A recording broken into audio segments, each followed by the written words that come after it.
Today we're making elderberry syrup. 3 cups of water in the pan. One more.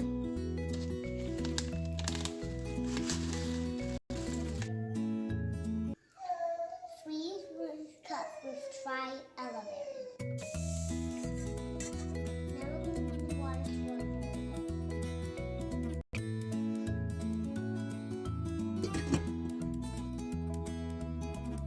Let it simmer for 30 minutes.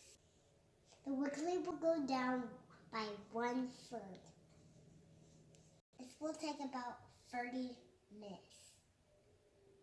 While we're waiting, we're going to do all the stuff and make elderberry. I like my mommy making me elderberry because it makes me stay healthy. It tastes really yummy too. Don't forget we can't get the syrup to babies because it has honey. No one ever wish for that like a baby cutie. For babies, we can use steak instead of honey. We added some cinnamon.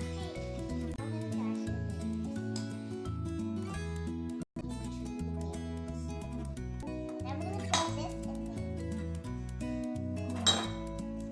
Oh, that's cool. Now it's cool we can add the honey. But not for babies.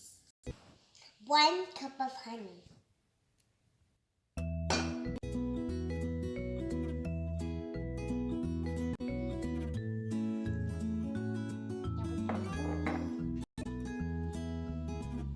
This in the refrigerator and this jar.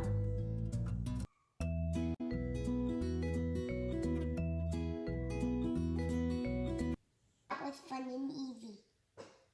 That's why fun and easy. Thanks for watching. Subscribe to the channel and watch our channel again. Bye! Bye-bye. This tree is too beautiful, so I had to finish the video here. And look at my little Santa baby. So for us, for elderberry, during the cold and flu season, it's the perfect time to be taking it every day as a preventative. As a preventative, you could take it once or twice a day. They say for children, you do a teaspoon or as little as a half a teaspoon. I do a half a teaspoon and do it twice a day. For the adults, it's supposed to be a teaspoon to a tablespoon. It's not a science here. It's just, those are guidelines. I mean, this is an antioxidant. This is a very high antioxidant. If you measure the value of antioxidants in different foods, for instance, blueberries got a score of 4,700 on the ORAC value. It's just a way of measuring the potency of a food for their antioxidant levels. So for elderberry, it's 14,700. So that just puts in perspective for you. Yes, we all know how great blueberries are for us, and everybody says, oh, antioxidants, antioxidants. Oh.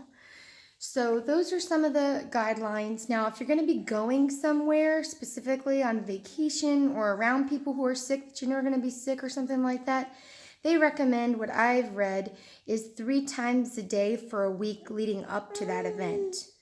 So you could do that. The other thing you could do is if you get sick, you're going to take it on the hour until your symptoms reduce or lessen down, and then you're going to back off to 3 to 4 times daily. So those are just some general guidelines. You can look it up and you'll find different information as well as how long it lasts in the refrigerator. So some people just say 2 weeks. And we did a double batch this last time. We kind of fell off the wagon, and there's a couple days I forgot to give it to the girls. And, so we had extra, and I just threw some down the drain, and I felt really bad about doing that because it was probably fine, but I'm really weird about leftovers. I don't like to take something if it's even close to the date or whatever. But some people were saying online up to 6 months. So if you seal it obviously in a mason jar or something like that when it's warm, then it's going to last longer. And there's honey in it, so that's antibacterial right there. So it's really, what's the worst that could happen? It could turn into wine and you get a little tired. So not a big deal. It's not like it's going to hurt you. Let's see this little angel. Hi. Hey. You're so sweet. Yes, you are.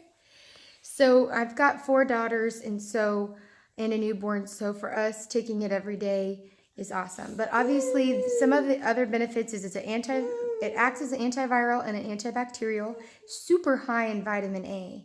So if you are sensitive to vitamin A for whatever reason, if you have intracranial hypertension, that's a condition where you're sensitive to vitamin A. That would be something you'd want to think of. It's not very popular. It's kind of rare, but it's something I thought would mention, as well as during pregnancy. Now, elderberry is, I can't say exactly legally or whatever that it's safe during pregnancy. Do your own research and everything, and connect with your provider on that. However, there is something about vitamin A during pregnancy, and it's something you don't want to get too much of during pregnancy. Now, if you're doing like the Beachbody shakes, those are very high in vitamin A. So if you're doing that, and you're also having a bunch of romaine lettuce and carrots and sweet potatoes that are also high in vitamin A, then that might be something to consider if you're pounding elderberry during a sickness and you're pregnant. So super, not a big deal, but I figured I'd mention it. And I think that's pretty much it. So enjoy your elderberry. If you have any questions, I'm sure you'll find them online, or you message me or whatever. And I hope everyone stays healthy and has a very Merry Christmas and a happy, happy New Year. From us little Cox family over here. Oh, where'd you go? Look at this Santa girl. I know. She's going to go down for a nap. Yeah. All right. Thanks for watching. Bye.